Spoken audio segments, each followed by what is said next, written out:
చర్లలో జిల్లా కలెక్టర్పై దాడి కేసులో పోలీసులు కస్టడీ పిటిషన్ వేశారు. ఈ కేసులో ప్రధాన నిందితుడు సురేష్ తో పాటు మరో ఇద్దరిని కస్టడీకి కోరుతూ పిటిషన్ వేశారు.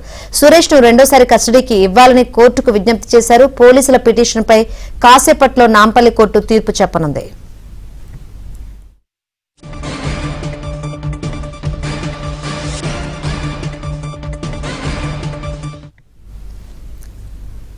లగచర్ల ఘటనలో ఎవరైతే నిందితులున్నారో సురేష్ ను రెండోసారి కస్టడీకి ఇవ్వాలని కోర్టుకు విజ్ఞప్తి చేశారు పోలీసులు.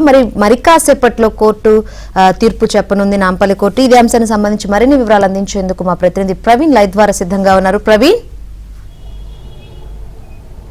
రాష్ట్ర వ్యాప్తంగా సంచలనం సృష్టించినటువంటి లగచర్ల దాడి ఘటనలో ఇప్పటికే ప్రధాన నిందితుడిగా ఉన్నటువంటి సురేష్ను మరోసారి కస్టడీకి ఇవ్వాలంటూ కూడా ఇప్పటికే పోలీసులు కస్టడీ పిటిషన్ దాఖలు చేశారు. దానిపైన పూర్తి స్థాయిలో వాదనలు కూడా ముగిశాయి. మరికొద్దిసేపట్లో సురేష్కు సంబంధించినటువంటి తీర్పును కూడా వెల్లడించేటువంటి అవకాశం ఉంటుంది.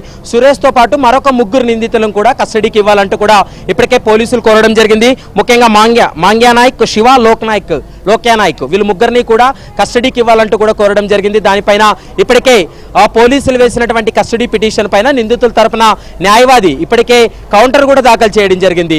అయితే ఈ రోజు కస్టడీకి సంబంధించి వాదనలకు సంబంధించి కౌంటర్లో ఎలాంటి అంశాలు పేర్కొన్నారనేటువంటి అంశాలపైన మనతో పాటు మాట్లాడడానికి నిందితుల తరపు న్యాయవాది జక్కుల లక్ష్మణ్ ఉన్నారు. ఒకసారి మాట్లాడదాం. మీరు వేసినటువంటి కౌంటర్లో ఎలాంటి అంశాలు పేర్కొన్నారు?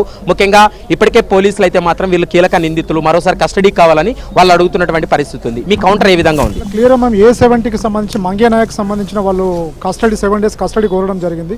కస్టడీలో క్లియర్గా వాళ్ళు ఒక విషయం చెప్తున్నారు. అబ్స్కాండింగ్లో ఉన్న అక్యూజులను ట్రేస్ అవుట్ చేయడానికి, వాళ్ళని అరెస్ట్ చేయడానికి మేము మాంగ్యా నాయక్ని కస్టడీ 7 days అడుగుతున్నామని క్లియర్గా వాళ్ళు కస్టడీ పిటిషన్లో మెన్షన్ చేయడం జరిగింది.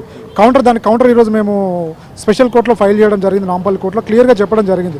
అబ్స్కాండింగ్లో ఉన్న అక్యూజులు అంతా హైకోర్టును అప్రోచ్ కావడం జరిగింది. అబ్స్కాండింగ్లో ఉన్న ఇన్స్పెక్టర్ బెయిల్ వాళ్ళు మూవ్ చేయడం జరిగింది. 9th పోస్ట్ చేయడం జరిగింది. కాబట్టి అబ్స్కాండింగ్లో ఉన్న అక్యూజులను ట్రేస్ అవుట్ చేయడానికి మాంగ్యా నాయక్కి సంబంధం లేదు.